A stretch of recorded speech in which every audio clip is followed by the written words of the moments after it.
hypnotic dance. She holds me here with only a glance. She's over me. She's over me.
Ladies and gentlemen, boys and girls of all ages, welcome to the Paranormal Portal Friday edition. I'm your host, Brent Thomas, and I hope you're having a wonderful beginning to your weekend. We are off and running here, and everything's looking good so far. So special thanks to Freaky Friday for leading me into the night. It's always fantastic to listen to you guys as I'm prepping for my own show, and you guys always do an amazing job. So, but the floor is mine. So what do I do with it? Well, tonight, ladies and gentlemen, I wanted to do something that'll be a portal first. And it's an idea that I've been throwing around for a long time. But I've never actually gotten around to doing it. So I thought, why not tonight?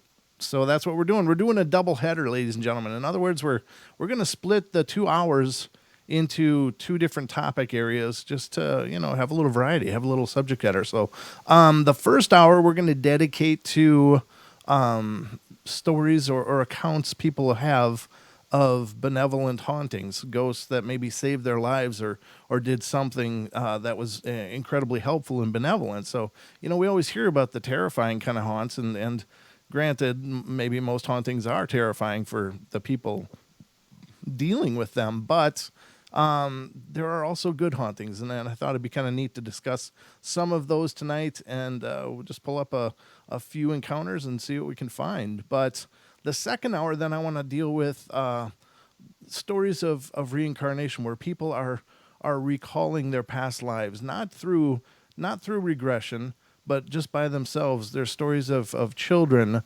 that are telling their mommy and daddy about the time when they died, and they explain the historical events that happened. And when the parents check them out, it's valid that they've in some cases they've been able to corroborate those stories to an amazing detail. And so we're going to get into that in hour number 2, and I think that both of these topics should be pretty fun and exciting. But if you want to be a part of the show, you would like to put in your 2 cents or tell me of an experience of your very own or whatever, I'd love to hear it. You can call in, and the call-in number for the portal is 720-923-0500. Again, 720-923-0500. We don't have a UK access number, so it's just that one number. If you call in, I'll try my best to get to you as soon as I can, especially if you're calling from abroad or across the pond or wherever.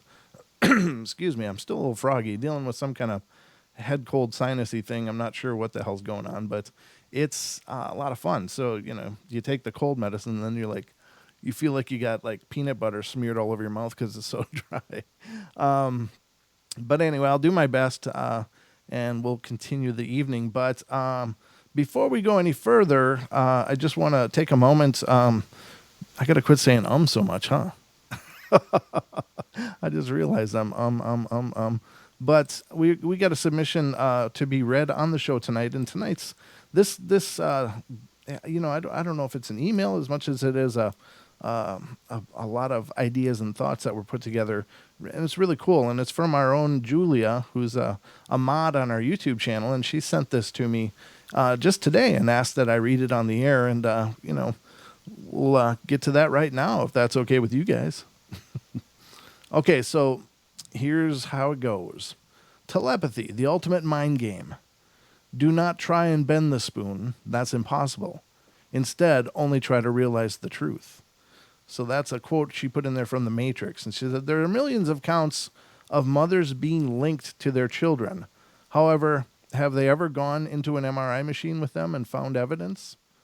Telepathy, by definition, is telepathy from the Greek tele, meaning distant, and pathos, or pathia, meaning feeling, perception, passion, affliction, experience, is the purported vicarious transmission of information from one person to another without using any known human sensory channels or physical interaction. Is it real? As a mother, I have many accounts with my daughter, times of waking up 6 seconds before she does, or more recently, as she has grown, I'll often think of something similar to maybe we will go to grandma's. While I'm thinking this, I am making no movement towards my car or purse, nor any other body language cues, but soon after she will say, "Can we go to grandma's today?" And I think, get out of my head. So, is this telepathy or random? Brainwaves, that guy gave me a bad vibe. You felt it. Why? Is it his appearance, a body language, or is it intuition? Why do we have this? Is it related to the fight or flight response? Is it a higher power warning us? Those are some great questions. Now, first of all, I think in regards to your link with your daughter, I think that's, if you can look at that situation objectively, and you can see that you didn't give any visual or verbal cues of any kind that this happened, then and the fact that she's vocalizing what you're thinking, I would say, yeah, that's very telepathic. And of course, children, I believe, are more telepathic than we adults are. They just pick up our energy, like right now. And I believe that energy can also be mental telepathy and a very strong empathy, perhaps. But so the brainwaves thing is really cool. I think we probably communicate with each other in thousands of very subtle ways. Like, there's body cues, there's just visual cues, there's things that people do that are almost on a subconscious level that can convey some kind of information to the person observing.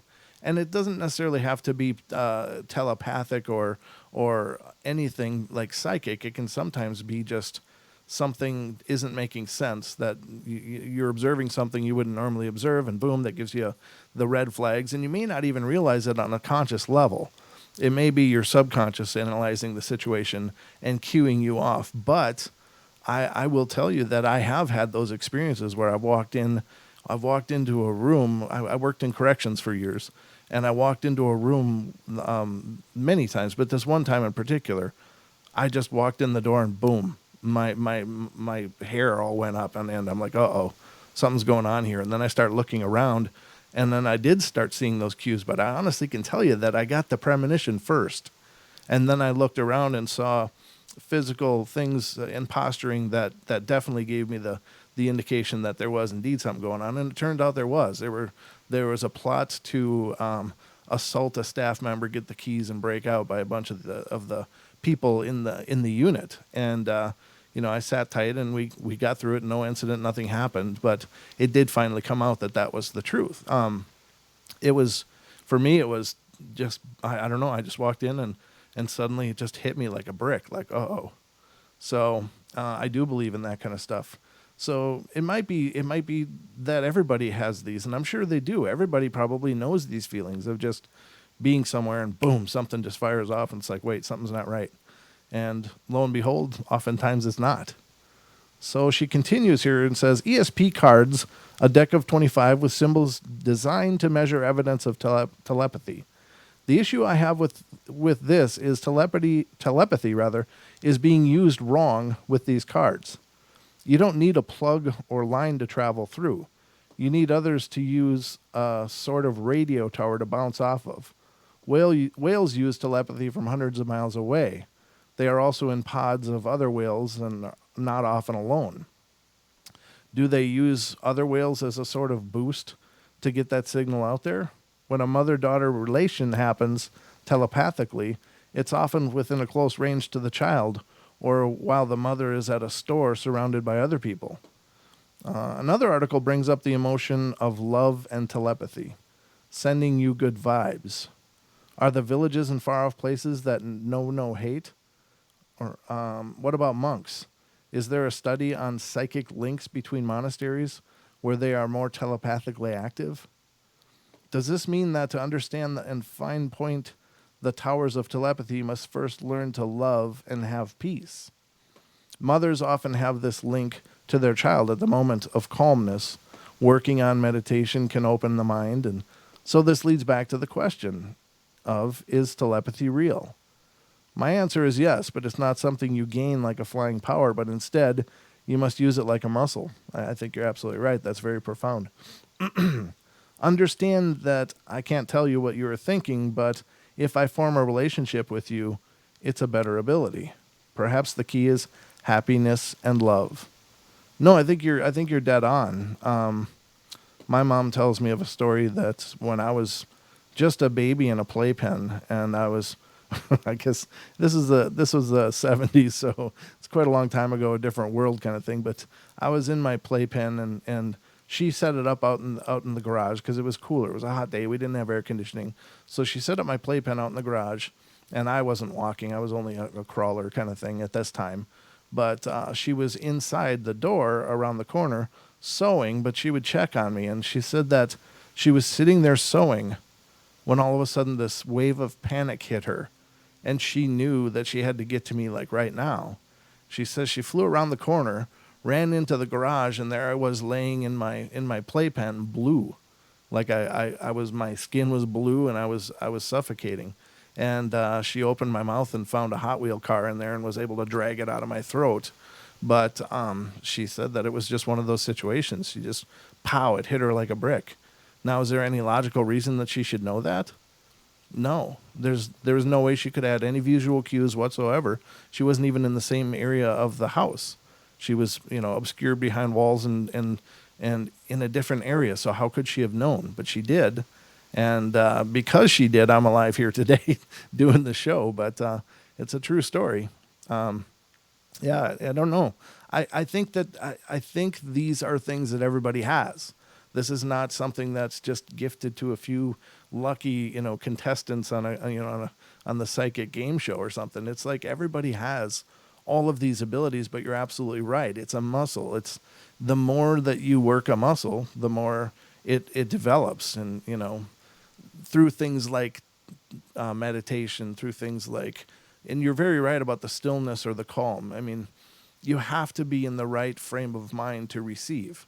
Because if your mind is noisy and you're stressing and going 15 directions in your head, you're probably not going to get a lot of telepathic information because there's no room in your head for it. It's a subtle thing, and it comes through differently than our normal senses. So you have to be in the right frame of mind to capture it. But yeah, very cool, Julia. Thank you so much for sharing that with us here on the show. She was a little nervous, ladies and gentlemen, but I think she did an amazing job. Great outline, great information, and great questions. I wish I could answer them all, but I don't know. I mean, that's the thing with any of this stuff, was nobody knows for sure. But maybe there'll come a day when telepathy will be just as natural as talking. I don't know. But excellent, and what a great way to start off the show. And if you, ladies and gentlemen, if you have something that you'd like to submit for the show, I have a long account from our friend Nick, who is a contributor to the show several times, he and his wife. And I'm going to put together a show to read that, but it's very long, and so I got to do it and it's on its own show. It'll probably be a bedtime story episode when I do that, but it doesn't just have to be ghost stories or experiences. If you have ideas about these phenomena, much like Julia just did, send them in. Tell me what you're thinking. Tell me what you believe. I just love the idea of sharing this information, and maybe we can come to a better understanding. I don't know, but it's pretty incredible. So awesome way to start. So I wanted to begin tonight's show well, I just began it with the letter, of course, but I wanted to begin talking about helpful hauntings. And, again, we all know about the hauntings that are terrifying and scary and, and require priests and other spiritual people to come and take care of. And, they're very troublesome and stressful.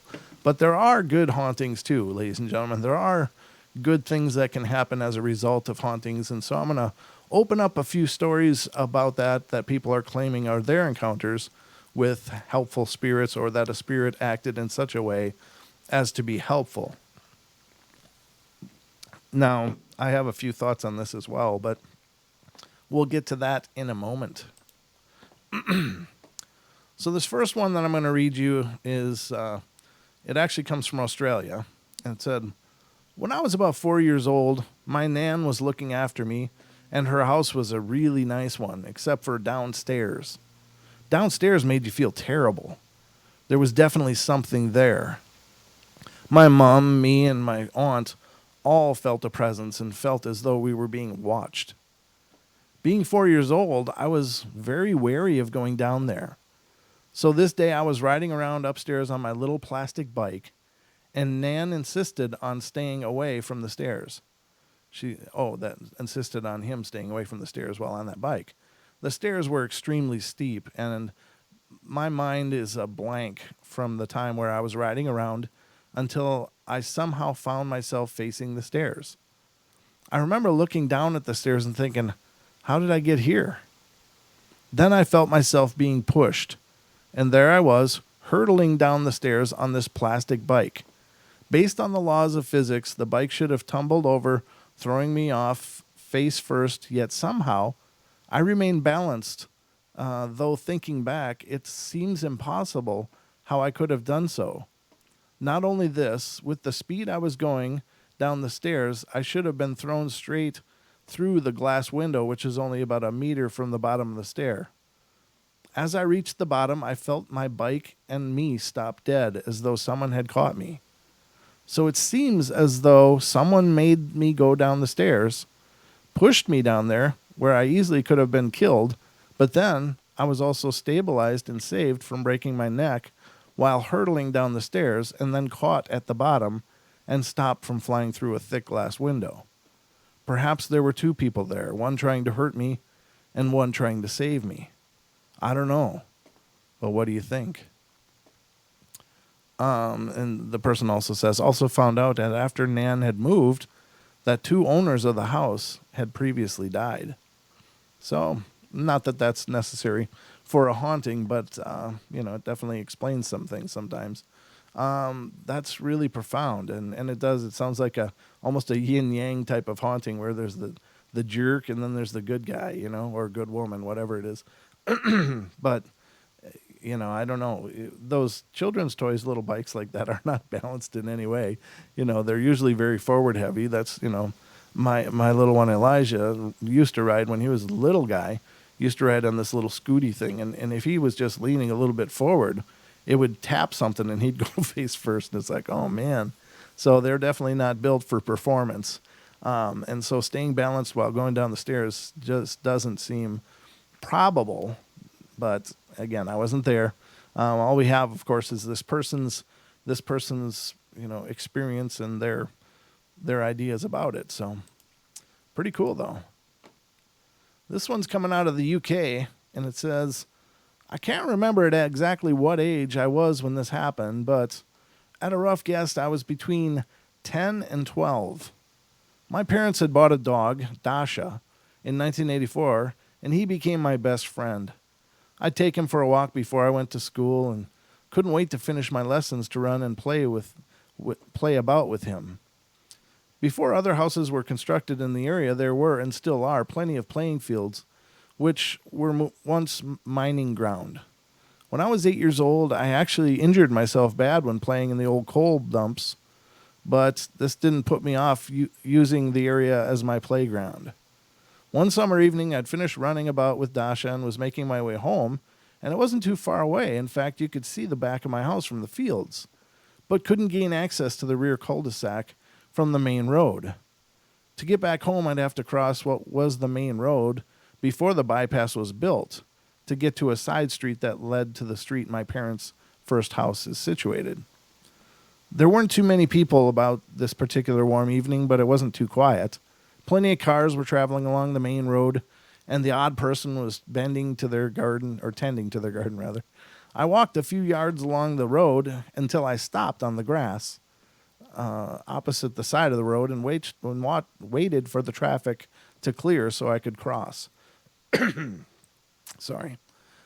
Half a dozen or so cars were traveling on the road in both directions, and I don't know why, but suddenly a voice whispered in my ear, "Watch out for the next car that comes over the brow of the hill."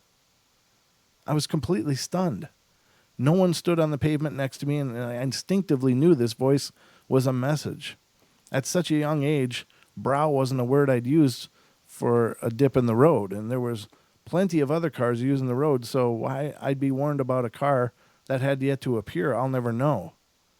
I immediately stepped back on the grass verge, as close to residents' front garden walls as I could, and gazed towards my right.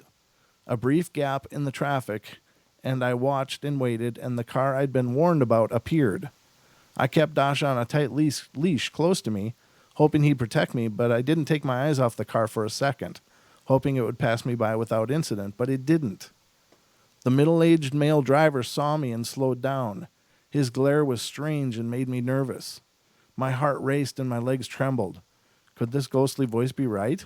Was there something about this driver I needed to be aware of? The driver pulled into the curb level with me and then leaned across and flung the passenger door open, his arm stretched out as if to grab me. I panicked, but this ghostly whisper had given me a head start, as I was no longer on the grass verge, but I got in position to run. Spotting a car in one of the driveways a few houses down, I chose to use this as the house as my sanctuary. I don't know how my hand didn't break through the glass of the door. I banged that hard, but I wondered if anyone was going to answer. It seemed to take forever. I could hear a family talking. It was coming from the bathroom area. I squeezed through the slight gap in between the outer porch and the boundary wall and banged hard on the bathroom window at the side of the property. I was screaming, "Help me, please. A man is trying to get me in his car." A man and a woman ran to my rescue, wondering why this strange young girl was screaming for help in their garden. At this point, I was sobbing and trembling, and the man of the house looked angry at what I was telling them and rushed to the front of his house. The man in his car was still sitting there with his passenger door open. He must have expected me to only stay in the grounds of this house for a moment before walking straight into his grasp. The man at the house got angry with him, and I remember him swearing a lot. The driver quickly shut the car door and sped away. The woman of the house kindly walked me back home and explained to my terrified parents what had happened. I was so grateful to these people who had assisted me out of danger and assured my safety, but even more grateful to this ghostly voice who had warned me about the car that had yet to appear at that point. I dread to think about what would have happened if I hadn't had this warning and wonder if I'd still be alive today. Wow. Yeah, that's all kinds of horrible. Sorry, I'm not in puberty. My voice is just cracking. But I should be all the way out of the puberty woods by now, but you never know. I could be a late bloomer. Oh, so that's a great story, though. That was just a voice. I mean, it was nothing more than a voice. So could that have been a guardian angel? Could that have been a guardian spirit? I don't know. I guess it all could be. It could be an ancestral spirit looking over the person. But whatever the case, I wish there were more of those voices out there, because that's a pretty amazing thing. And obviously, the girl is okay, which is wonderful. Hope they caught that bastard. Man, that is creepy as hell. Let me get back to here. There we go. I got to move things around a little bit so I can see. But yeah, the call-in board is open, ladies and gentlemen, if you have something to share with me about your ideas. All right, so I'm on the next one, but this one's really long. I won't have time to read this one. We're about to go to the half-hour break here. I would like to take a moment quickly to talk to you about our podcast.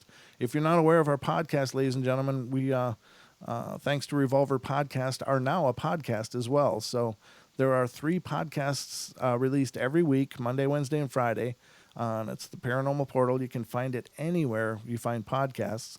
We're on iTunes, iHeart, we're on Pandora, Google Play, et cetera, et cetera, et cetera. But we just released the Little People, Mysterious Little People podcast today. And on a future show, we're going to get Robin Moonshadow in, who's been on the show before, to talk more about these little people. It was kind of us setting the stage for it.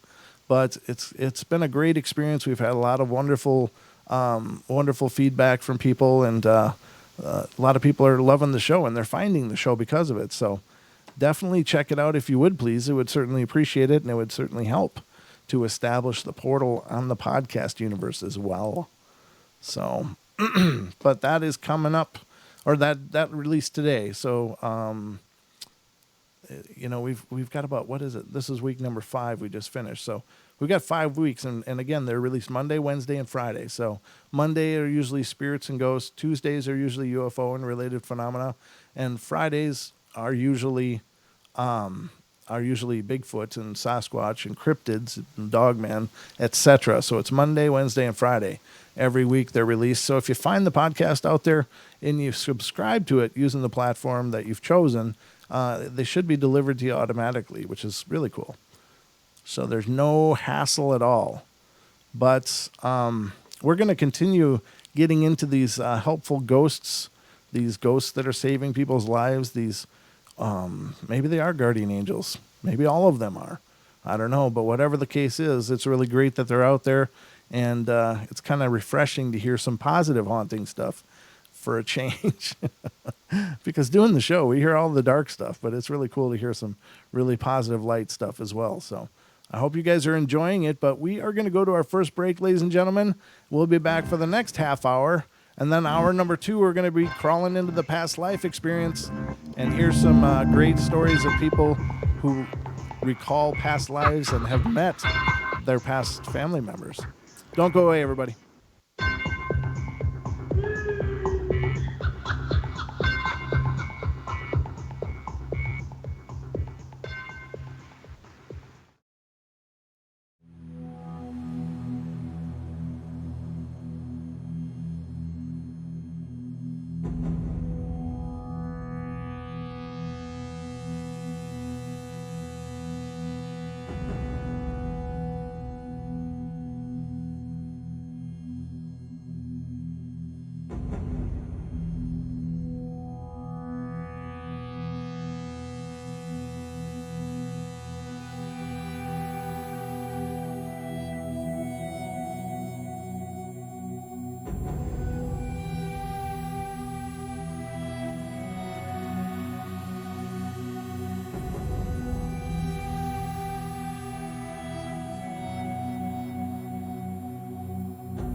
hype, no fear. Real people, real radio.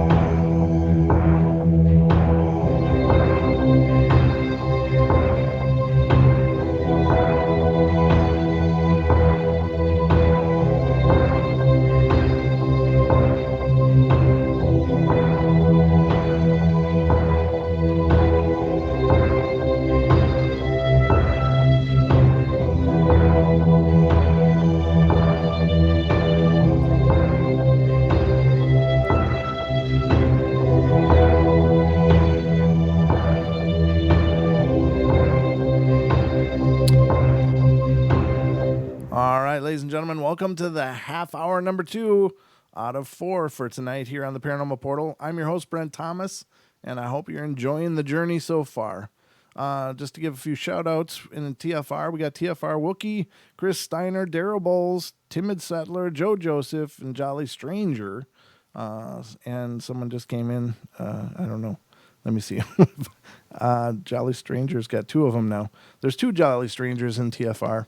There can be only one. But then in YouTube, we have, and I don't trust these lists ever. Yeah, this is a really, really small list. Let me see.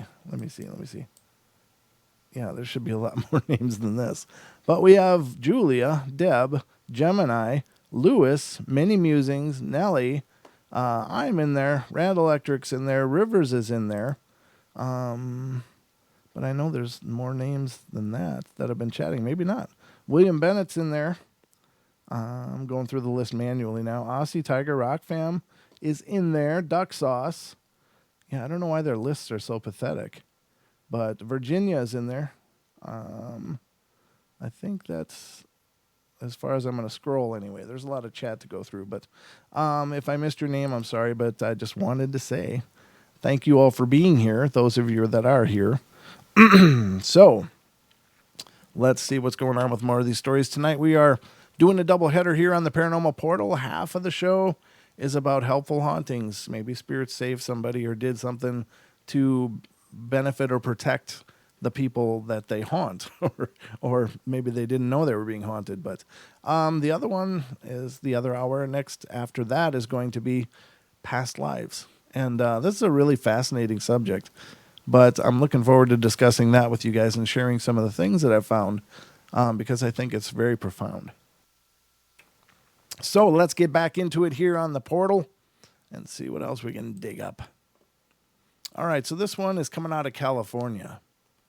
This is back in 2007 when I was 23. I moved in with this man that's... Excuse me, hold on, I got to mute. There we are. I moved in with this man that I had known since I was a teenager. He had a sister that had recently died under some pretty tragic circumstances. He was very close to her and had a shrine of sorts dedicated to her. It was a large bookcase with lit candles, pictures of her, poems she had written, a flask she had always drank out of, and a large glass cross. Every morning he would ask me to come and take a shot of tequila with him in front of the shrine in honor of Lucy, which was his sister's name. We would do that and then play her favorite song on the stereo, and he told me that even though I never met his sister, as long as I was in this house, she would protect me and nothing bad would happen to me. I thought that was very nice, but didn't really believe that this could be possible or true.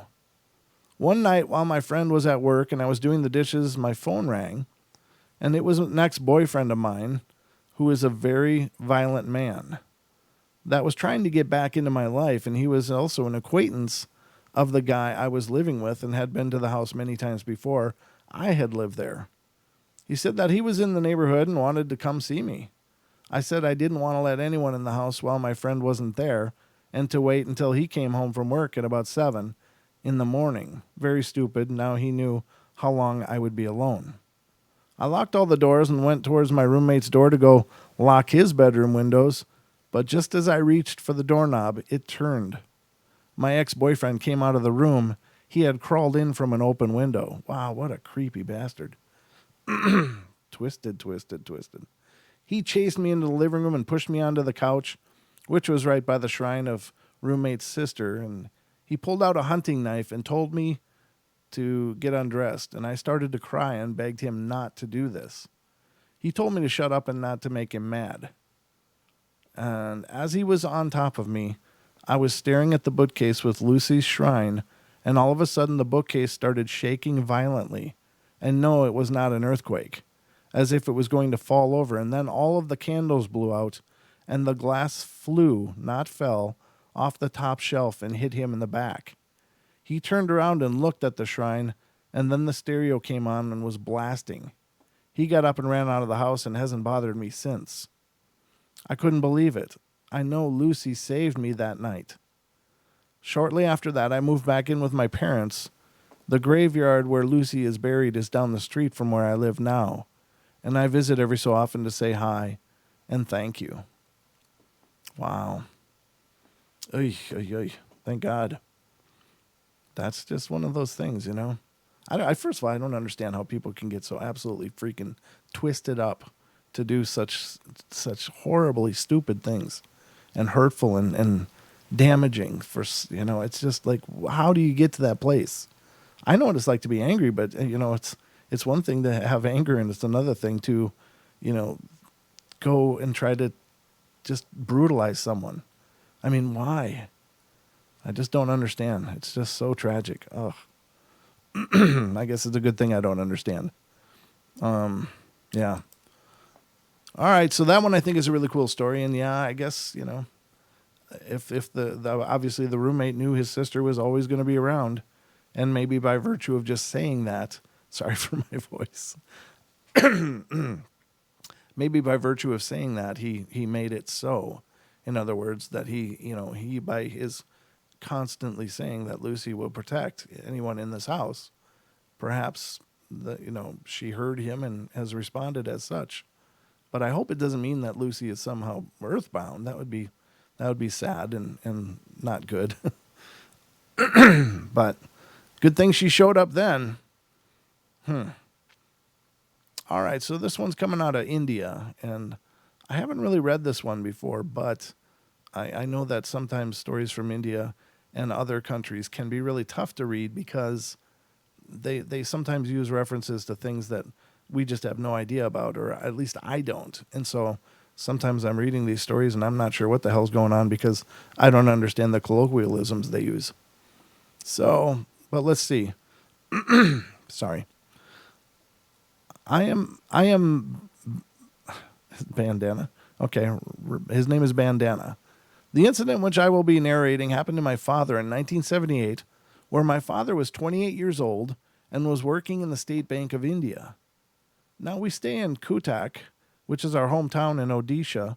Relating to some work, my father had to go to a town named Balangir, which was almost 500 kilometers from Cuttack. Yeah. My father went there by bus and reached there by 4 a.m. He straightaway went to the State Bank of India branch and arranged for a room for himself in the nearby Dak bungalow with the help of his colleagues. It was a half-hour ride by rickshaw from the branch to the Dak bungalow. It was nearly 5 p.m. in the evening, and darkness falls there early, as it's a mountainous region. And soon after reaching, my father found the location very eerie, as there were not many people in there. But from the tiresome journey, he was feeling worn out and had a very early dinner and tea and went up to his room. Now, my father is a book lover and used to read a little before he slept, so he took out his favorite book and started reading. Being exhausted from the journey, he did doze off with the book half open on his chest. After a few minutes, suddenly he felt an excruciating pressure on his chest and a tremendous squeezing of his neck, as someone was trying to choke him to death. He opened his eyes, and to his horror, what he saw still gives us goosebumps. He saw a girl, barely 18 to 19 years old, wearing a skirt and a blouse with round-rimmed glasses, sitting on his chest, squeezing his neck and laughing. Absolutely horrified, my father started reciting Hanuman Chalisa, hymns of the Indian god Hanuman. And I believe that's the monkey. Looks like a monkey face. And he was almost shouting at the top of his lungs. After a few seconds, he saw two mighty furry hands come in from the window, caught hold of the neck of the girl, and flung her out the window and disappeared. Wow. My father grabbed all his belongings and rushed downstairs. He spent the rest of the night on the lone sofa praising and thanking the Lord Almighty. It all happened to him in such a manner that shook him altogether. In the morning, when the caretaker came, my father inquired about the room upstairs, and that's when he revealed that a girl of the same age, had lost her mental stability and had committed suicide with her father's pistol. Every year, her father sends some money for maintenance of room and cleansing rituals on her death anniversary. The room remains closed, but for money, he had lent the room to my father. He got an earful for that. And after my father returned on completing his work, wherever I get to hear this incident from him, my belief in Lord Hanuman increases. So that's a really different one, because that's an actual case of a deity manifesting and saving someone. Wow. I'm sorry, hold on. And I don't know. I mean, I don't understand a lot of the Indian religion and what Hanuman means, but I know that again, he's a monkey faced, looks like a monkey god, and apparently is very benevolent, because this guy called on him when he was being choked and pressed down, and the two furry hands came in through the window and dragged that spirit out. Wow. That's like an instant cleansing, I guess. Excuse me. Very cool story. I'm sorry, hold on again. I do apologize for my voice. It seems to be kind of folding up on me now. But we'll get through the night, I promise, because I don't give up. I gotta love this portal stuff all the time. But yeah, it's just whatever's going on in my head is just definitely. It's I never did have the forward nose stuff. It started way back in my head, back by where my sinuses drain, and now it's kind of going into my throat. It doesn't sore. It's not sore at all. So even though it may sound like I have a sore throat, I don't. It's just, and it could be because of the allergy meds and stuff that I'm trying. Perhaps it's drying me out and making me raspy as well. But I'm doing my best. I apologize again, because I always want to put together the best show I can for you guys. This one is coming from Missouri, or Missouri, depending on how you pronounce it. So prior to the following experience, I wouldn't hesitate to blame some doofus move on my part on the voices I hear in my head. The voices made me do it. That was such a funny thing to say. Little did I know or understand back then that the voices you have in your head can actually be a real thing. This story isn't terribly scary, but it's one of the top standouts for me as far as the litany of paranormal experiences I've had over the years. Thinking of this experience warms my heart and makes me so very thankful, because it, combined with other later occurrences, eventually convinced me that there are such things as guardian angels, or at least helpful spirits that appear when you do need them the most. A little background first for context, and please bear with me. This experience happened during late summer or very early fall of 1996 in the Kansas City, Missouri area. Back then, I was just starting my career as a newspaper reporter, and I worked really long hours, always taking my work home with me to finish. Meanwhile, I had a young child in daycare, and it was my responsibility to pick him up from daycare before 6 p.m. My son's father, we lived together, was a chef, and he worked 12-hour days, so after work, I would pick up our son, fix dinner, spend quality time playing or just loving on him for a while, and then put him to bed. His father would come home between 9 and 10 p.m. on most days, and I would resume work when he got home. Although we could pay our bills, we didn't have disposable income, and this meant I didn't have a computer at home, and I needed one to be able to work from home. Computers were an enormous expense to us, so I would leave our house late at night and travel 20 or so minutes to my younger brother's house, and he lived in a burb, a, a, burb of the suburbs, kind of rural. Oh, all right. To work on his computer and then save my work to a floppy disk. Ah, the days of floppy disks. I was so thankful that my brother allowed me to tiptoe inside his house late at night so that I could better balance my work and home life responsibilities.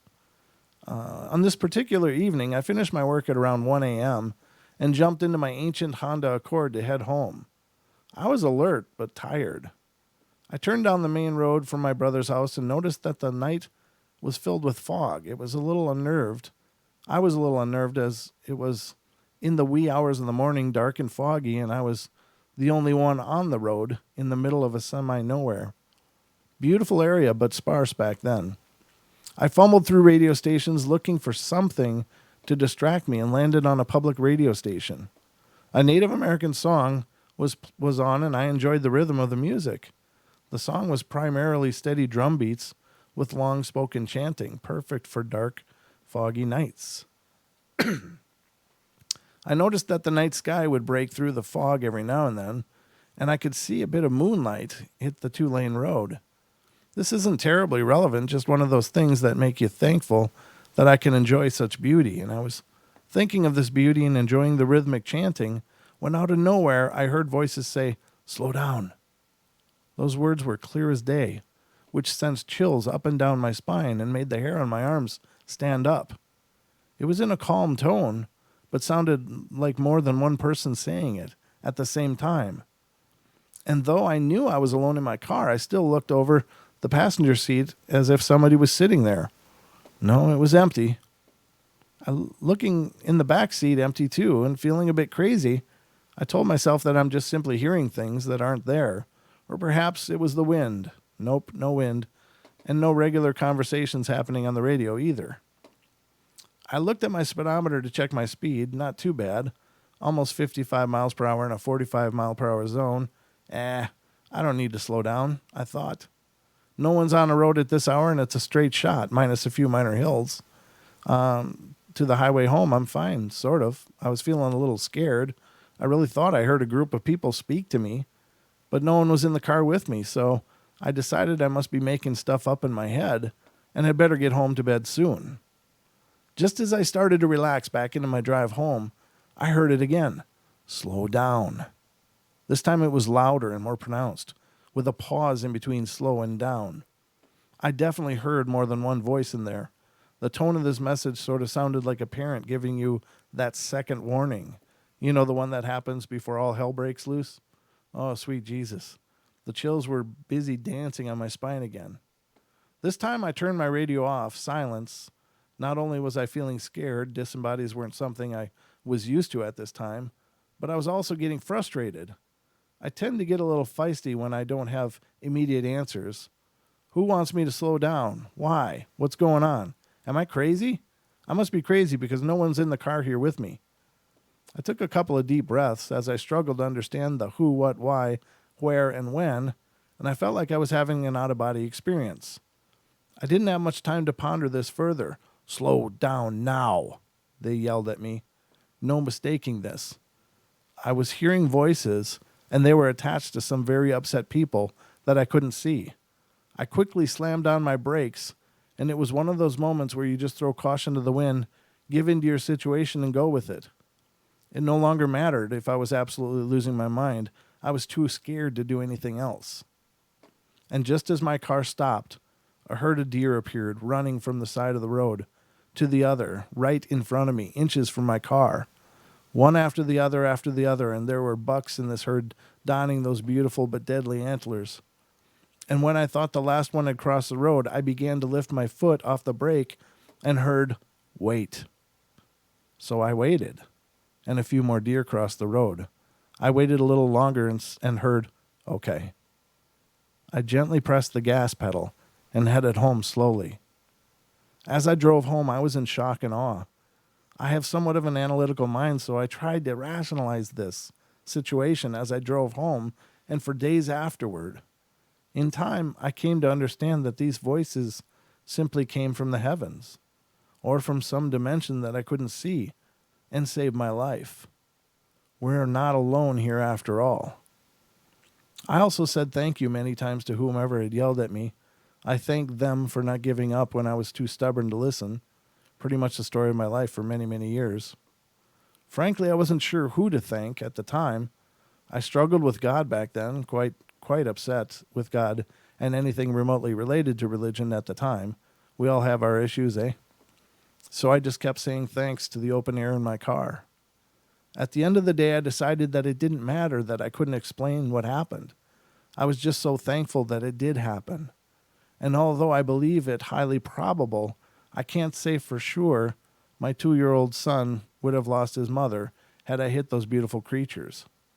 I'm just thankful more than words can ever say that I will never know. The voices visited me again a few years later and once again saved my life. I hope to share that story with you in the near future. Wow. Thanks for reading the story. That's a cool story. Yeah. It's hard to know who's around us or why they're around us, but it's pretty neat. I think this is the same one. So I just looked to see if I could find the second account that they had given, and I think I did, but I'll have to look at it. This is a really, really long one. I don't think I'll have time to read the second part of that journey that woman is on, but very cool. Very cool. I got to see where we're at for the time. We're down to 5 minutes. Can I do it? No, I can't read this one. I just read that one. Let's look at this one. Oh, this one's going to be tough. I think I can do it, though. 5 minutes. This one's from the UK. Not posted on here for a while, but I had a strange experience and would like to share some thoughts on it. As I've mentioned before, my youngest son has autism and attends a school that specializes in a wide range of differing abilities. I had attended his progress meetings, and as it finished close to the end of the school day, had decided to take him out for the 20 or so minutes early, walk into a nearby town, and treat him to dinner as he had gotten an excellent review. The school is set back from quite a busy road, and obviously there is a crossing available for safety, and I always use it, as there is traffic coming in both directions, and is always busy and fast-moving. I also encourage my son to use it, as due to his differing perceptions, he doesn't comprehend dangerous situations, and I'm constantly drilling road safety into him, using the crossings, looking both ways, etc. Anyway, we pressed the button to stop the traffic, as I always do. I was holding his hand and coaching him. What do we wait for? The green man. Yes, that's right, we do. Cue the green man. It flashes up, and a loud beeping sound lets us know that we're safe to walk across. As we're crossing the second half of the road, I look to my left to see a car coming towards us faster than it should be. It's not stopping for the lights, and my son is on the left side, and it's going to hit him. I feel a panic rising in my chest. I can't breathe. There is not a thing I can do. Too late to run, and no way to go to either side to avoid it. And suddenly, out of nowhere, I feel a breeze lift my hair, and suddenly, I feel totally calm, almost protected. Yes, I know how strange that sounds. I really can't explain it because seconds before, my heart was pounding. I was terrified and convinced we were going to be mown down. But no, the car just stops just before it hits my legs. Wait, my legs? Where's my son? I look to my right, and there he is, looking up at me and smiling. I don't remember moving him to that side at all. I'm having a what just happened moment when my attention is drawn to the driver who's leaning out his window yelling at me and asking if I bleeping know how to cross a bleeping road, as I'm obviously bleeping sight impaired, quite a charming individual. Usually by now I would have been trying to hold my temper and not respond negatively due to my son being present, but I still felt really calm. I just pointed up to the green man still shining brightly and said, "Why, yes, I do." The driver looks up, turns pale, and then quickly drives around us and speeds off. I quickly steer my son to the other side of the road, and people from other vehicles surround us checking, "Are we okay?" And others try to remember the license number, but everyone was in shock at what they had just witnessed. Suddenly, my feeling of calm disappears, and my legs turn to jelly, and everyone around us is telling us we're lucky to be alive. They thought we were going to be killed, and I have to admit I'm not sure how we are stood there unharmed. An older gentleman pats me on the shoulder and says, "Well, young lady, someone was watching over you today." Later on, I started thinking about it. Could he have been right? Was something watching over us? I remember the sudden feeling of total calm and protection that came over me. The fact my son was suddenly on my right side when I know he was on my left side initially, and I have no recollection of him moving or moving him myself. Did I just do it instinctively and not realize? I'm not sure. It all happened so quickly, but it seemed at the time that everything was in slow motion. Was it just luck? A guardian angel, perhaps? I don't know. I welcome any ideas, though. Wow, that is very, very powerful. I've heard stories of interventions like that. And let me look at the time here. I got about a minute, but this one couple was real close friends with my best friend's parents. And they were telling a story of one time they were driving on the road, and it was a dark night, storming, 2-lane road, and they were driving along, and as they were going at 60 miles an hour, and the other side was going 60 miles an hour, 2 semis were filling both lanes. One was passing the other. And there was nowhere for them to go. There's no shoulder or anything, and they just freaked. And it was a husband and wife, and the wife said that as she looked, the husband suddenly was in the back seat, and a glowing driver appeared, and an extra lane appeared to the right, and they went around this whole mess. And then once they were past, he went back into the driver's seat. Apparently a true story. I don't know. Divine intervention, ladies and gentlemen. But hour number 2 is coming up. We're going to get into past lives, and so I hope you guys will enjoy it. Stick around, and I'll see you after the break. Truth Frequency Radio.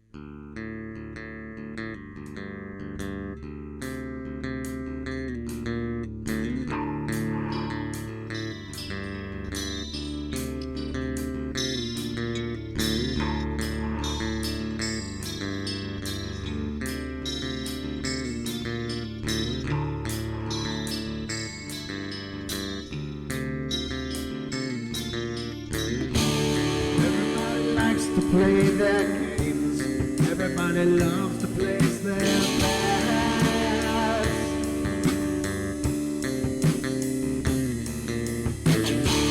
They don't understand the price I paid. They don't care to comprehend.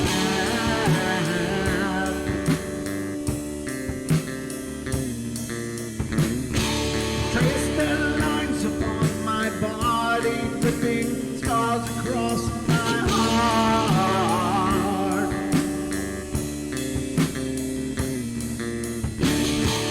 Raging anger pours inside me, and their lies keep falling apart.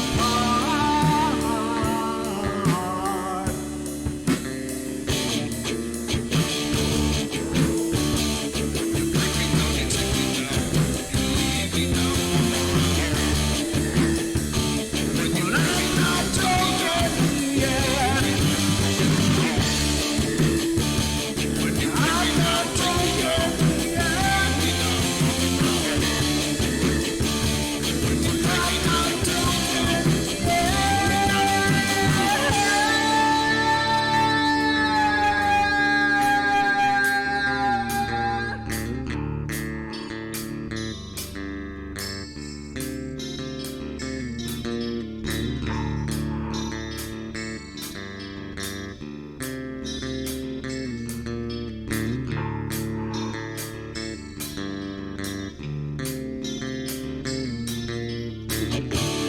I am finished with my silence. I am not a stupid boy.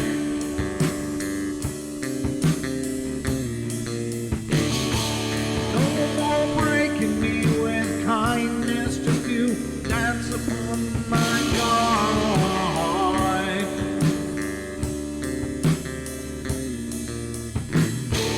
Leading me with empty promise. You're just another fucking mess.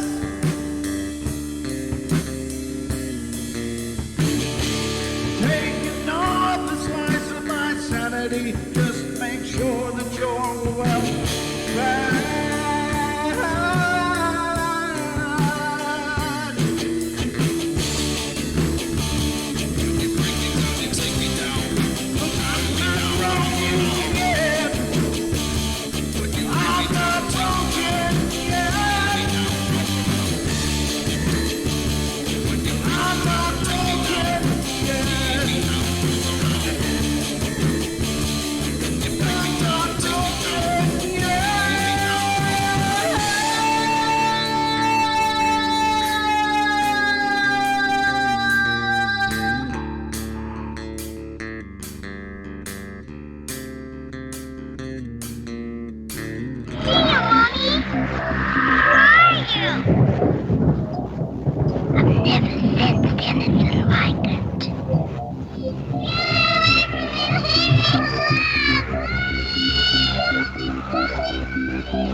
Carol Ann is not like those she's with. They're attracted to the one thing about her that is different from themselves. Her life force. It is very strong. It gives off its own illumination. It is a light that implies life and memory of love and home and earthly pleasures. Something they desperately desire, but can't have anymore. Right now, she's the closest thing to that. Poltergeists are usually associated with an individual. Hauntings seem to be connected with an area. A house, usually. Poltergeist disturbances are fairly short duration, perhaps a couple of months. Hauntings can go on for years.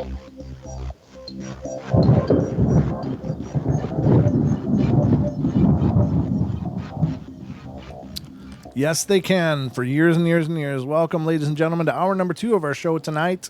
I'm Brent Thomas, and you are listening to the Paranormal Portal, our Friday doubleheader extravaganza. This is the first time I've tried this. I've always wanted to do this because I thought it'd be kind of neat to mix up topics, over a two-hour span.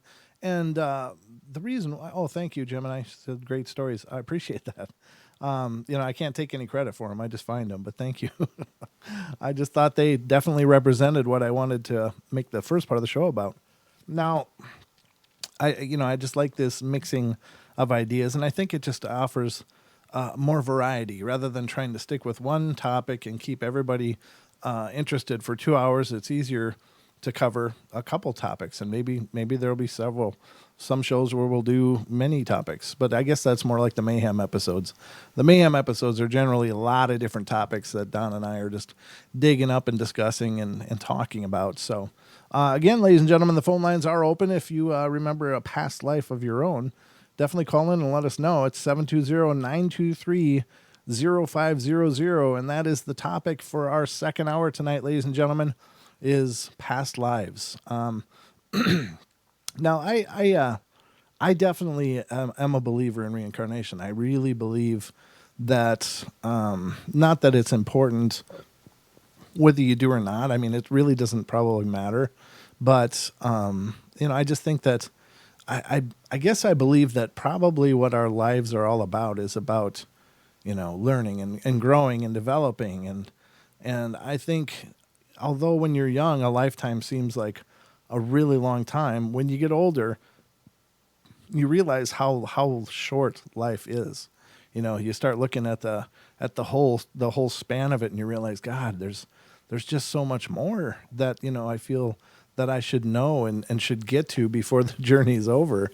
And it's hard to believe that all of this exists just for a once over, and that's it. I think that is probably perhaps one of the meaning of life is to develop and to perfect ourselves, to perhaps find the divinity and resonate to that which created us, and I'm not trying to get religious or, too philosophical. I guess philosophical I am, but not religious. I mean, I don't believe that it matters what you believe, but just believing in something is important. I think that, not having any kind of belief in either an afterlife or any kind of divine presence or being, or maybe you believe you're the divine presence and being, and I think that that's true too. I think that we are, because, this is all about becoming our divinity. I think that's what the journey of life is. And I don't know that we can do that in one lifetime. Maybe we can. Maybe I'm absolutely wrong, and I'm not trying to impress my beliefs on you, but I find it very interesting that there are accounts of people, such as we'll get into, that there's stories of children remembering being shot down in World War II, and they can remember the names of people they knew to some degree, and they can remember the events of their death. These are little toddlers that have some of these experiences, and little toddlers wouldn't be sitting around watching World War II footage or documentaries on World War II or anything. And so how are they getting this information? And most often the parents are dumbfounded. They're like, well, how does my child know what this is? How could they possibly know? And on investigating, in many cases, people have been able to corroborate the story of an individual. And for instance, using that example of World War II, that was shot down, and how everything happened. The child related the events with uncanny accuracy, and could even tell where his house was. And parents have driven their kids that claim to have lived before to other villages or other towns where they claim they were from, and the kids will start saying, "Oh, that's my house there," without knowing how to read street signs or house numbers or anything. And it's like, "Oh, there's where I lived," and so I find those things really interesting. And now either that we do come back, or perhaps there is just this universal knowledge that these kids are tapped into. That maybe they can just, for some reason, there's some quirk of their development or whatever, where they are able to tap into this universal mind. And for some reason, they grab a specific story of a person and bring that out. I don't know. I mean, I ponder this a lot because I think it's pretty spectacular. But, believe it or not, it's up to you. Again, it's not important. What I believe doesn't necessarily have any bearing on what the portal is or isn't. It's just my beliefs, and so I'm sharing them with you. But I could be wrong. I don't pretend to know. I don't remember making the journey before. I don't remember any other lives that I might have had. And so I can't substantiate that other than, it seems to make sense to me. So believe it or not, let's get into some of these stories and see what you guys think. Oh, Julia, thanks. Good deal. Let's see. Where should we start? I'm going to start with the story of this lady, and her name, if I get to the right place. Nope, this isn't the one. This is the one. So it says, this is an article out of themindunleashed.com. It says, the girl who remembers her 10 most recent lives. Now, I did read into this, and oddly enough, or fantastically enough, they did research what this woman has claimed, and it's pretty interesting. But I'm going to read it first before I get into anything more about it. And said, could you imagine what it would be like to be born with the ability to remember a past life? What if you were born with the ability to remember 10 past lives? Can you imagine the advantage of life experience you would carry with you? Meet Joey Verwey, Verwey, Joey. Ever since she was about 3 years old, she began telling her family the amazing detailed experiences from 10 of her past lives. Her various reincarnation stories were so detailed and unusual that there was no way she could have made it up on her own. Since she was little, reporters, researchers, parapsychologists, past life recall experts, and reincarnation experts were at her door asking to work with her. They spent a lot of time looking into her past lives and verifying as many of them as possible. There's one past life she remembers that I'm just like, what? Whoa. Because I believe that human history goes back a lot farther than is popularly believed. But you'll see what I'm talking about in a second here. Joey Verwey's first life was a cave-dwelling humanoid from around 200 million years ago. She actually remembers leaving bone and stone tools in a cave and having an experience where she was chased by a dinosaur. Even though she had never been there, in her current life, she was able to bring researchers to the caves she remembers from her past time down in South Africa. The caves just happened to be the same caves where the Royal Society Fellows Robert Bloom made the famous discovery of the missing link between apes and humans, the Australopithecus africanus. Twice, Joey remembers living as a slave in Egypt. She can give very detailed accounts of the slave galley on the ships and how the ancient Egyptians paved their stone roads. In another life, she remembers wearing a heavy veil on her face and seeing an elephant with a carriage carrying a princess. During the Roman Emperor Nero's horrible reign, Joey remembers being a persecuted Christian during the 1st century. She may even have met St. Peter himself. In another life in South Africa early in the 1900s, Joey remembers growing up as the grandchild of President Paul Kruger. She also remembers having 10 children and 2 husbands. Upon investigation of this incredible story, the life was found, and it was discovered that one of her children was still alive and in her 90s. When Joey was 5 years old, she met her daughter from a previous life. The woman said the young Joey instantly reminded her of her mother, and the two had long conversation about the elaborate details of those past lives together. So, I mean, what the hell, right? She remembers being in a cave 200 million years ago. So, the what was it? The Australopithecus africanus. She remembers being one of those, and the tools and being chased by a dinosaur. Excuse me. So, I think that's just absolutely fascinating. So she remembers 10 of those lives and is able to give some pretty incredible details. Now, before any of you guys shrug your shoulders and just kind of dismiss this as, well, whatever, that's, you trying to debunk it anyway, I'm going to get to this next part, which is, this is about a Dr. Wambach, and this is an article submitted on Skeptico by a member named Steve. And so I'm going to read his report here, or his little dissertation. It says, people who claim to have lived past lives have always seemed fake to me. Too often they claim to have been someone famous, like an Egyptian pharaoh, Napoleon, or Joan of Arc. Certainly, if reincarnation is real, it is not limited to the rich and famous. I was surprised that someone else had addressed this obvious flaw. Her name was Dr. Helen Wambach, and she set about to prove how foolish the whole idea of reincarnation was by conducting a scientific investigation of her own in the 1960s. Dr. Wambach questioned 1,088 white middle-class subjects from California. While they were under hypnosis, the subjects were asked to regress to a former life. If this was successful, they were told to remember everything when they awoke from their hypnotic state. Not satisfied to just ask who they were or where or when they lived, Dr. Wambach also then had made them then describe their status, gender, race, clothing, footwear, utensils, tools they used, their money, housing, and even the food they ate. The subjects frequently reported viewing the former lives much like watching a movie. They said they could experience whatever the individual experienced in that particular time. They heard ancient languages but did not understand them. The full details of their experiences were recorded both during and after the sessions.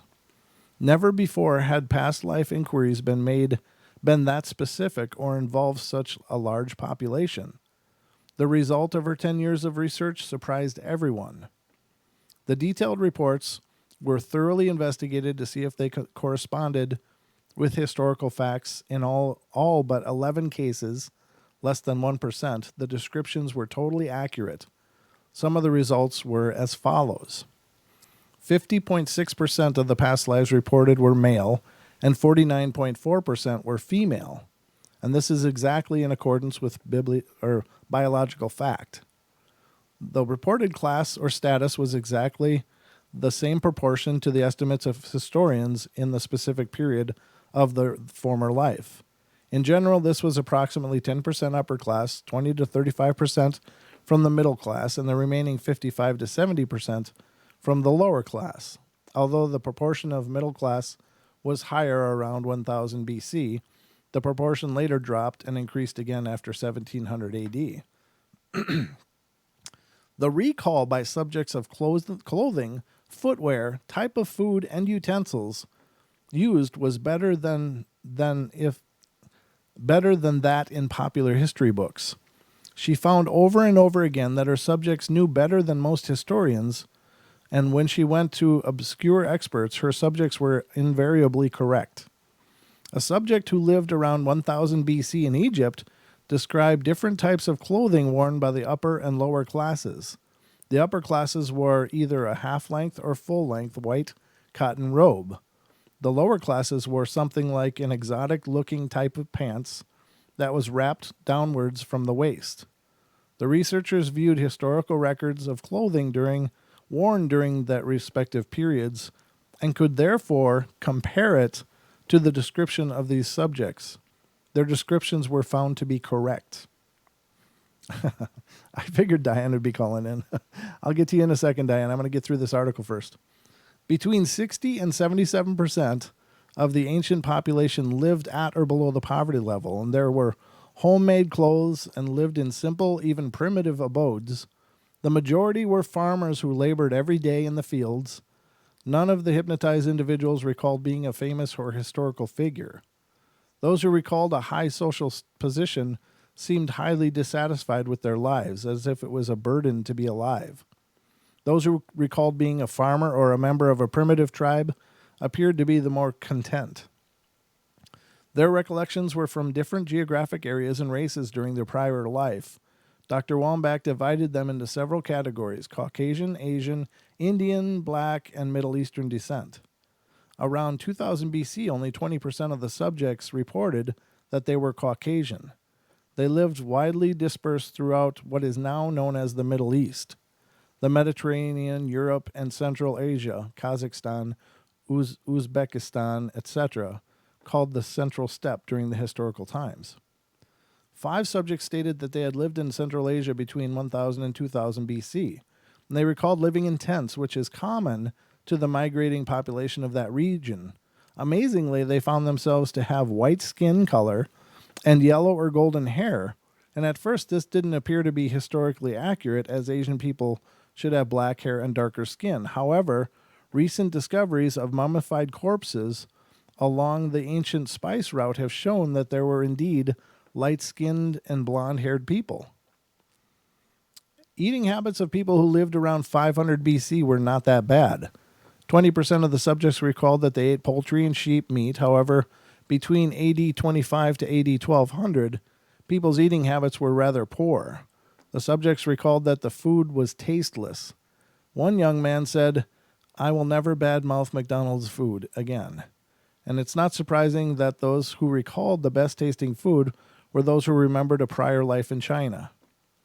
Among all the subjects, 62% died of old age and illness, 18% died violently during war or some other man-made catastrophe, and the remaining 20% died in accidents. Many of the prior lives ended during the 2 world wars, as well as civil wars in Asian countries, and these people reincarnated shortly after they died. We will see more evidence for this in our next striking example. Surprisingly, Dr. Wambach found that 69% of the subjects who had died during the 1850s were Caucasian, while between 1900 and 1945, only 40% were Caucasian. It seems that transmigration of different races increased after 1945, and this is still not understood. Dr. Wambach went on to publish her findings in Reliving Past Lives, The Evidence Under Hypnosis and Life Before Life in 1984. Although she began her work as a skeptic, she would later write, "Fantasy and genetic memory could not account for the patterns that emerged in the results. With the exception of 11 subjects, all descriptions of clothing, footwear, and utensils were consistent with historical records." And in later interviews, she stated, "I don't believe in reincarnation. I know it." So there you have it, ladies and gentlemen. That is pretty cool. That person started out as a skeptic, and after doing some clinical research with some controls and a lot of expert help, they were able to corroborate a lot of them. So let's get to our call. This is Miss D. Hi, Miss Diane. How are you? Hi. Well, how did you know I was going to call? You must be psychic. I kind of can be sometimes, but I knew it was an interesting subject that we don't normally talk about, and I knew you would want to weigh in on that. So that I was expecting your call. I'm always jumping in on your mix, ain't I? No, that's fine. No, anyway. I love when you call. It's great. Thank you. I'm so happy that you do, and I was happy to see Hax was in for a minute. Oh, was He's he? alive I missed that. I'm and sorry I well. missed it. I'm glad he's out there still Yeah. checking in on us. We miss him. Okay. Hi, loves. Uh, my dear family. Um, I had several things. I had one that was kind of a helpful one. My dad was really sick one time, and he was afraid he was dying. Hmm. And he was standing in line waiting to get a prescription at a drugstore, thinking about, am I going to die? Right. And then a guy showed up out of nowhere and just said, don't worry, Bill, you're not going to die. Nah, you'll get better. You'll be all right. It's not your time yet. And then the guy just disappeared, and then my dad said, "Oh, thanks." And then he looked again. The guy wasn't there. He was gone. Oh, that's wonderful. And yeah, and it was. He told that story a lot. He said, for some reason, this guy just showed up and told me I was going to be okay, and it was. So I don't know if that actually saved him, but it actually made him feel better at least, because he was really worried that he had some terrible health issues. Right. Yeah. But it wasn't his time. And the other thing, let me see, another one was, okay, past lives. When I was a kid, I guess, and this is a story my mom tells, but I remember it, thinking of it differently than she thought of it. I remember seeing something. I remember the incident from that far back, really. I couldn't have been, I wasn't even really walking yet. Oh, okay. And I remember looking at TV, but see, I spoke very quickly. Well, you can tell I haven't shut up since, right? But I spoke like it's something like 6 months. So, Wow, you're my mom very called me. precocious. Yeah, my mom called my aunt and had me talk to her, and my aunt thought she was joking when she told her who it was. Said, "No, this can't be." And it's like, "No, that's my daughter, 6 months." Sure. She's like, "Whoa." So, but I remembered stuff, and I remember looking at the TV. How I remember this? I guess I was pissed off because nobody would really listen to me when I said I was looking at something on the TV. I was looking at a show, and I said, "I did that. I was one of those guys, and I was watching people fight. It was a war show, and I absolutely hate war shows. I Right. hate them, and Yeah. I particularly hate the Civil War. And so I said, I said I was a fighter, but all she said, "What, you were a fighter? But you're only, you're not even, No, I told her, I said, "No, I'm a fighter. I was a fighter. I was a fighter like that." And she thought that was so funny, and she had to like pose me, and she wanted me to put my hands up, and she thought I meant like a boxer.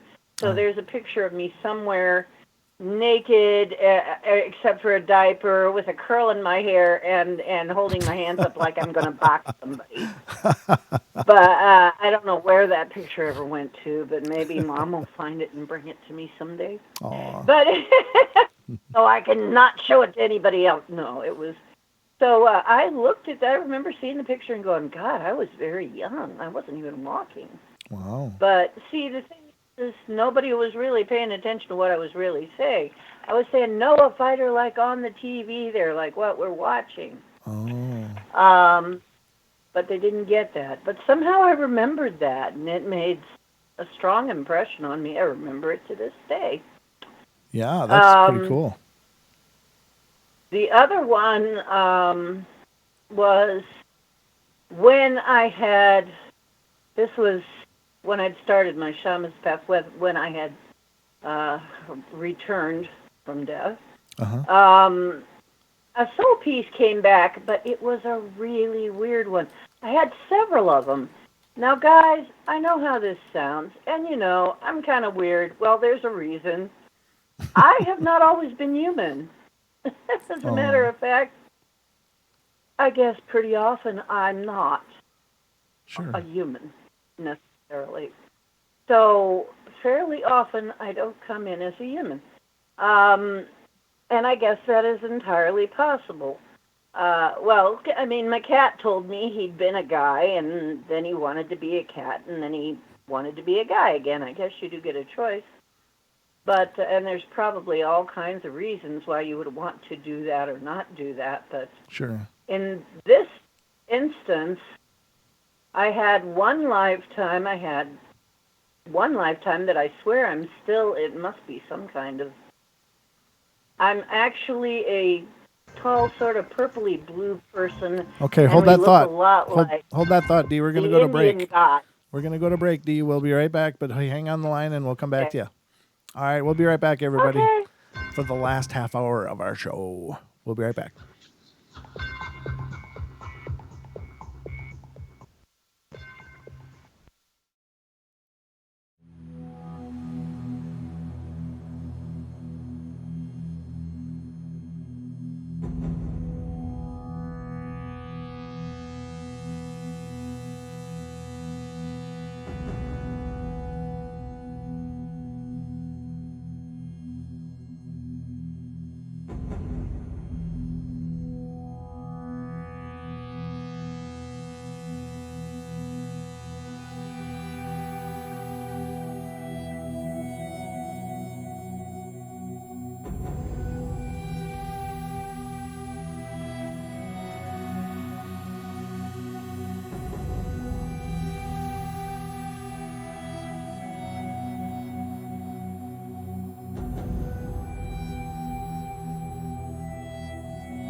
No hate, no hype, no fear. You're listening to Truth Frequency Radio. We are TFR.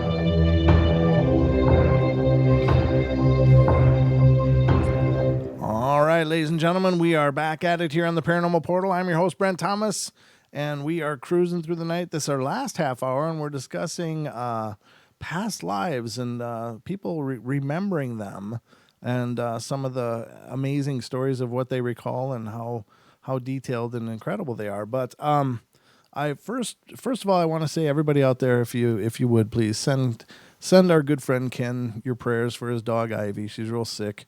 And we're all pulling for her to come through and to get back on her feet and be okay. But in any case, send Ken the prayers. He's down in Australia. Just aim him at Australia, and I'm sure he'll get them. But also, after the show, make sure to stick around if you're listening on TFR, iHeart, TuneIn, or TalkStream Live. Stick around after the show because Nikki Colombo will be following us here, and she is doing a really cool sounding show, and I might have to listen to it myself if I get it. If I can, I will listen to it. But it's about the heart chakra and dealing with that and some methods of opening it. I'm not sure I quite understand because chakras are something I don't claim to know a lot about. But Nikki will be coming up next. And if you haven't heard her show, definitely stick around and listen to her because she is just a light, a blazing light. So that'll be coming up right after us here on TFR, iHeart, TuneIn, and TalkStream Live. Check out what you're talking about. Oh, thank you, Carol. Nice to see it. Carol says, "Hi, Brent. I'm usually asleep now, but I'm in Alaska at 7:30, so I thought I would check out what you're talking about." Talking about past life stuff tonight, Carol, but thank you for sticking around and checking it out with us. And I just wanted to say, after Nikki's show on TFR, iHeart, TuneIn, and TalkStream Live will be Paisley Wild, the spaces between her show about paganism and Wicca or witchcraft, and it's just a brilliant show. She breaks it all down really and helps clarify a lot of misunderstandings and gives some incredible clarity to what is usually something that's relegated to fiction and horror. She breaks it down wonderfully and has some amazing insights, and I really like listening to her. She's just one of those people that can talk, and you just want to kick back and kick your legs up and have a listen. She's got a great delivery and does a great job, and of course Don is helping her produce that show, so it's a wonderful thing. So if you're up later, check it out. That'll be coming up after Nikki Colombo here on TFR, iHeart, TuneIn, and TalkStream Live. But we are joined right now by our good friend Diane Swiger, who is talking to us about her experiences, and we are talking about past lives and stuff. So welcome back, Dee. Dee Swiger or Diana Singer on Facebook, and I'll explain that someday, but not tonight. Yeah. Okay, so I actually met other people who are obviously from the same place, and we all look kind of like the gods of Hindu lore with this sort of periwinkle skin. Oh, wow. Okay. And I've had more than one person tell me, without me mentioning this, that somehow I am related to the line of Lord Shiva. Oh, really? Now, how the heck that happened when I don't know that there's even any East Indian, I don't know that anybody comes from India in my family, but there are Indians, but they're Native Americans, so I don't know how this happened, but supposedly I've had more than one reading that somehow I'm related to that, to Krishna and Shiva and the blue people, the kind of a periwinkle blue, this sort of purple blue people. And I've seen the place. We do look sort of purpley blue. Oh. And I have other friends that remember it too, remember the same place. Oh, very cool. And have place, yeah. So we remember a place like that. And I have always wondered if it's this, back when maybe it was a very old life when Saturn was our sun, they said we would be covered with sort of a purple glow all the time, sort of a purple mist all the time. And it would be a purpley light coming in. So I don't know. But I remember that, and other people remembered it with me. So that was a particularly weird one. And then there was also one where I think I might have been. It looks like I was an Anunnaki the giants with the red hair, Yeah. and we were having. I didn't know anything about that. I had never heard of that at all. But I had a memory of being a woman who had a sister who looked a lot like me. We both had red hair. We had some kind of. Uh, our father was somebody relatively important, but we were sort of political dissenters. We did not want them to start GMOing people. Hmm. That was our issue. We were arguing against them GMOing people because there was this big discussion, and it was basically a discussion like, well, yeah, but we need a working class, and nobody wants to do that. And I was one of the people saying, yeah, but you're taking our bodies and you're stunting them, and you're taking away our abilities. It would be like if you were taking a human baby and taking away its ability to see colors and its Yeah. or something else, or its ability to think within a certain Yeah. in a very narrow. Yeah, and I'm like, no, you can't be doing this. This is going to come back and bite us in the butt way, in different terms. But I mean, I was saying this is not going to be good one day. It's going to end up badly. And you know what? The funniest thing, I relayed this story to one of my friends, and one of my friends turned to me, and he must have been on the other side, and he said, yeah, but we went much further and much faster than we would have if we hadn't have done it. And I'm like, you remember this? Ooh. And he goes, I guess I kind of do. Wow. That's I'm pretty like, cool. whoa, wait a minute. And we both absolutely hate the Civil War, too, so I think we were together in both lives. And only in the one life, he was on the opposite side of me in that debate. So, really weird, right? And then later on, I find out all about the Anunnaki, and I'm like, get out of town. They had red hair, and they were giants, and they GMO'd something to make a slave species. I'm like, oh, God. Yeah. My head just about exploded when I heard this, right? Yeah. I'm That's, like, is that what that memory was? In which case, I know exactly what the issues were, and I know exactly why I thought it wasn't a good idea, because, yeah, sure enough, they'd be slipping our souls into these stunted people. Guess what? I think they did. I think that's what we have. So I'm like, oh, great. If that's real, well, then that explains a lot. And it really, past lives, if you think about it, explain a whole lot. Like, there are these people that are born knowing how to play the piano or pick up any instrument and can play it and never been taught. There are people who can, then there are other people who don't seem to know anything about being a human. It's almost like one of their first few times around. yeah. I'm sure they can too. Yeah. It's like, you really don't know very much about being a person, do you? So yeah, it's really it would explain a lot of things. So why we're afraid of certain things, and there's nothing in our past, no reason why we should be afraid of that thing. Like me in the Civil War. Why would I be afraid of Civil War pictures?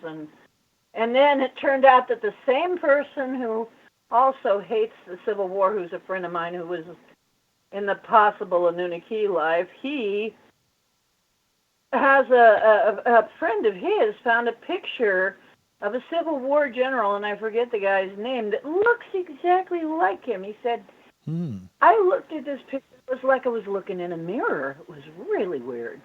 Now that is interesting. And then one of them that I had the purpley blue skin people, purpley blue skin life with, that guy, I guess, when somebody did a reading, he got a past life reading on us. We were married. I was Catherine of Aragon. He was her husband, but he died young, and I can't think of his name. But he died young, and they said that it was some kind of a disease, what was called the sweating disease. And I said, no, you didn't die of a disease. You were poisoned. And he goes, no, it says here it's a disease. And then he looked at me and he looks, no, you're right. I was poisoned. Wow. I'm like, yeah, you were poisoned. How do I know this? Well, she turns out to be, I think she was also one of the wives of Henry VIII. Guess who my ex-husband played I'm gonna go with Henry VIII. actually played that part somewhere. Henry VIII. I'm like, oh my God. And all he wanted ever at Thanksgiving time was the drumstick. And I'm like, wait a minute. That's too weird. That's pretty clever. It's just too weird. Yeah. So for years I put all this stuff aside and I'm like, okay, what the heck was that about? But now it's like I'm starting to see like the Anunnaki thing. I think I might have been an Anunnaki, but if you think about it, we would have some of their bloodlines because, I mean, that's what they used to make us. I think they really modified us. Sure. I don't think they actually created us. I think they genetically modified us. I think we're GMOs. Right. Current bodies are GMOs. Us and corn. So we're related to corn, is what you're saying, right? Well, I know that some of us are pretty darn corny. Yeah. I can be at times, I suppose. But that qualifies. the GMO corn doesn't even kill the bugs it was made to kill anymore. They've adapted to it, doesn't that suck? But our incidence of colon cancer is on the rise. Anyway, ever since that. But anyway, GMO. There might be a reason why I never liked the idea of GMOing, but there you go. So my stories of those two items for the night. I hope you enjoyed them. Always a pleasure, Miss Diane. Thank you so much for calling in and being a part of the show again. Love you. All right. Bye-bye. Love you too. See you Have later. a good night. See ya. And we have another call. And this is area code 480. You're on the air. Hey, it's Hugo, voice of the dragons, back again. It's been a minute. It has been. Welcome back, brother. How's everything going? A little here, a little there. Almost 25, actually. I'll be 25 on Tuesday. Oh, congratulations. You made it. You're a cool. I made it. Good job. Good. So I didn't want to just hop on randomly. It was past lives we're talking about tonight, right? Mm-hmm. It is. Okay, sweet. Well, as I am the voice of the dragons, I've had a lot of past life regression this last year. Mm-hmm. And what I found out was I've been through some pretty traumatic stuff as a soul. I've only had less than 10 lives altogether, and I'm not young, I should say. Mm-hmm. And just from my divination and the experiences that I've gone through, a lot of my lives were as a dragon. And I remember my last life as a dragon. I was saved. I was originally kind of outcasted because I was born really, really deformed. I was a purple dragon. And I remember what my dragon father has taught me. And I was kind of like originally a sacrifice to him. And he saw me, and for some reason, I was just like hanging out of his mouth. We met eye to eye, and he wanted to save me. And some of this has to connect with my twin flame. It's not currently in my life right now. But what I wanted to share, what I feel like other people should do, is to look in with themselves and really feel these experiences. Because with this experience, a lot of emotions came out. And this dragon father that I've had also appeared in another life, and I'll get to that. So I was a purple dragon. I was one of the fastest flyers in his army. I was really up there with him. And some stuff had happened in that life. I won't get into too many details because I know it can get a little dragged on. But if you have any questions, feel free to ask. But with that life, I ended up falling in love with the last phoenix on the planet. And he saw that as an abomination and a sin. But what was interesting was that in this life, the dragons could turn into human form or something like a human form. Okay. And so I had this mate, and we ended up having a child, and he found out, and he kind of constructed my death. And then I lost the ability to become a dragon as far as physical form. And then in the next life, I was something like an elf. I wouldn't say I was exactly like an elf, but I was something like an elf. Mm-hmm. And I remember that I was very good at crafting things. I was a very highly skilled crafter, and that's some of the skill that has transferred into this life with some of the water that I make. And I remember as a type of like high elf that I've actually had some speaking in tongues before with that experience.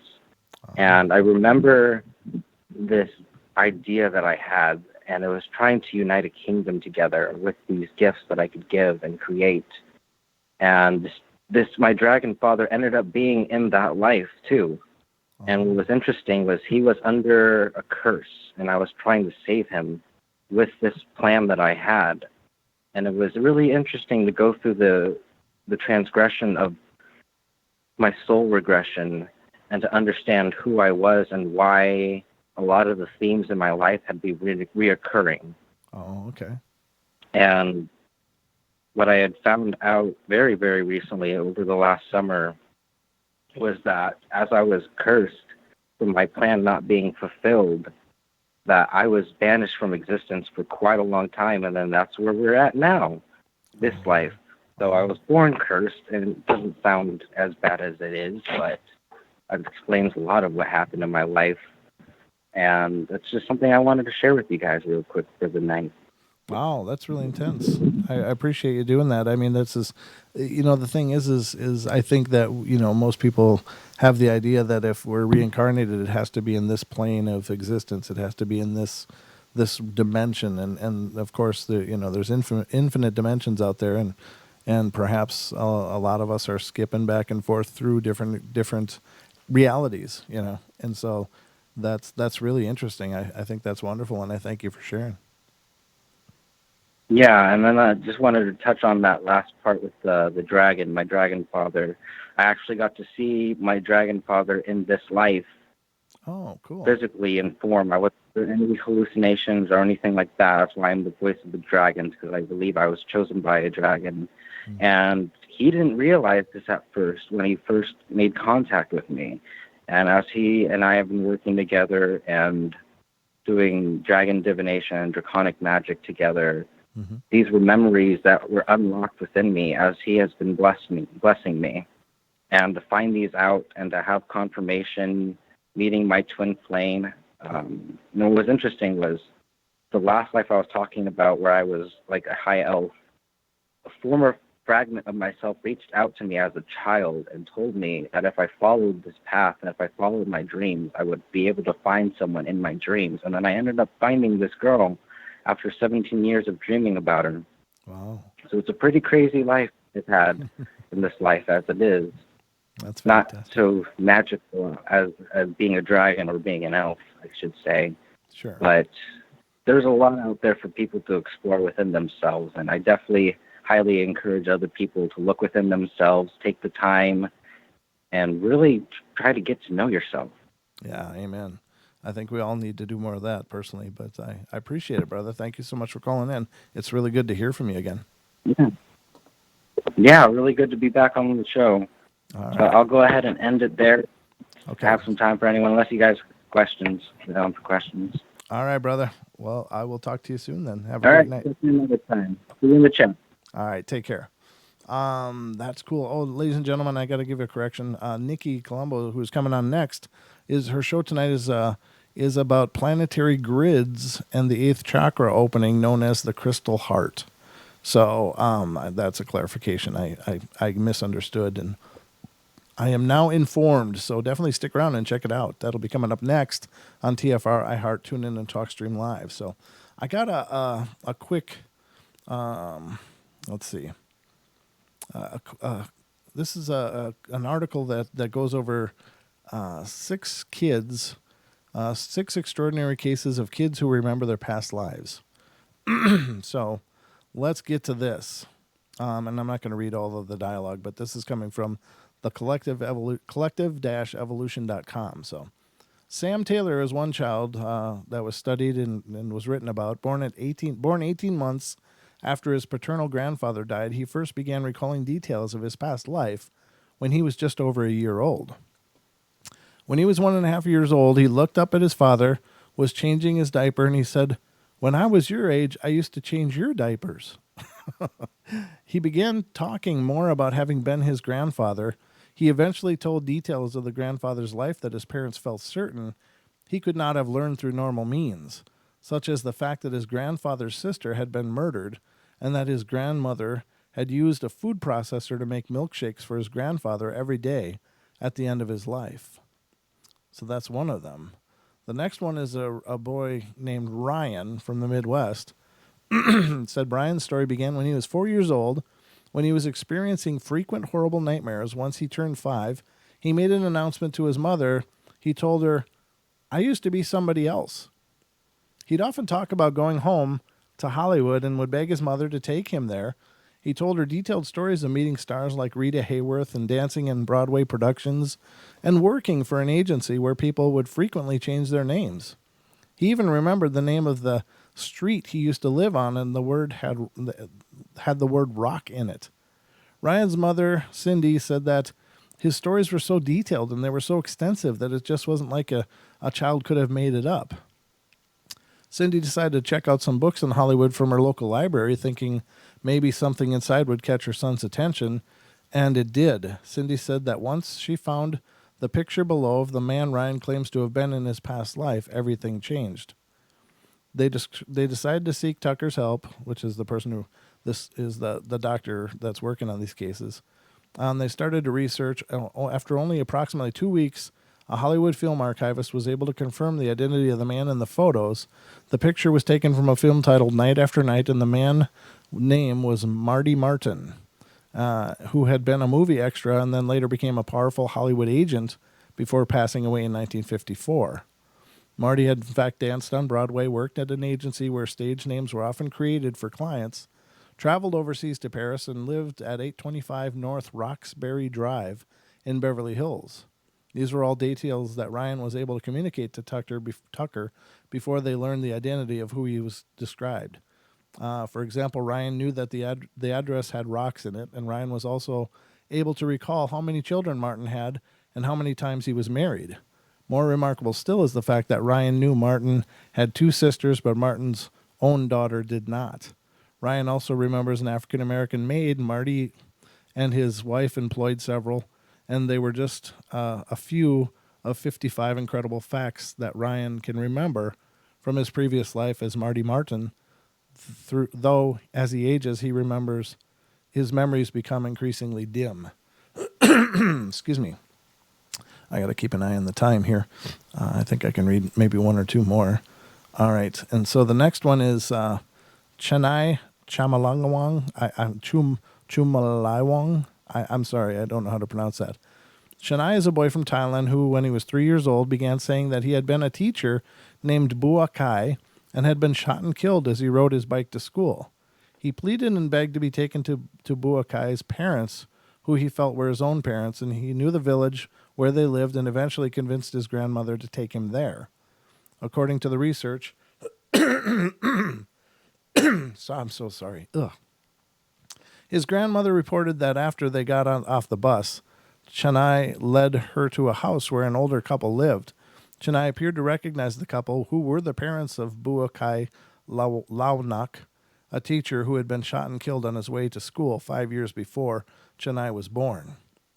The fascinating thing is that Kai and Chennai had something in common. Kai, who was shot from behind, had a small round wounds on the back of his head, typical of an entry wound, and larger exit wounds on his forehead. Chennai was born with 2 birthmarks, a small round birthmark on the back of his head and a larger irregular-shaped one towards the front. I've heard that before, that birthmarks on children may actually be marks showing how they died in the past life.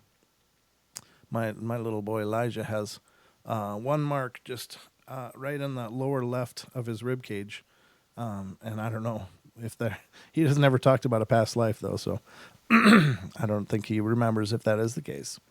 Next one is the case of PM. PM was a boy whose half-brother had died from neuroblastoma 12 years before his birth. The half-brother was diagnosed after he began limping and then suffered a pathological fracture in his left tibia. He underwent a biopsy of a nodule on his scalp just above his right ear and received chemotherapy through a central line in his right external jugular vein At the time of his death, he was 2 years old and blind in his left eye. PM was born with 3 birthmarks that matched the lesions on his half-brother, as well as the swelling 1 centimeter in diameter above his right ear and a dark, slanting mark on his lower right anterior surface of his neck. He also had what's known as a corneal leucoma, which caused him to be virtually blind in his left eye, and as soon as PM started to walk, he did so with a limp, sparing his left side. And at around the age of 4.5 years, he spoke to his mother about wanting to return to the family's previous home, describing it with great accuracy. He also spoke of his brother's scalp surgery, even though he had never been told of it before. That's going to wrap up our show, ladies and gentlemen. I hope you guys like this. I love you all. Be good, be kind, be nice, take care of each other, help each other out, find the magic in every day, and remember to laugh as much as you can. We'll see you guys. Be back tomorrow with Don for some mayhem. Good night.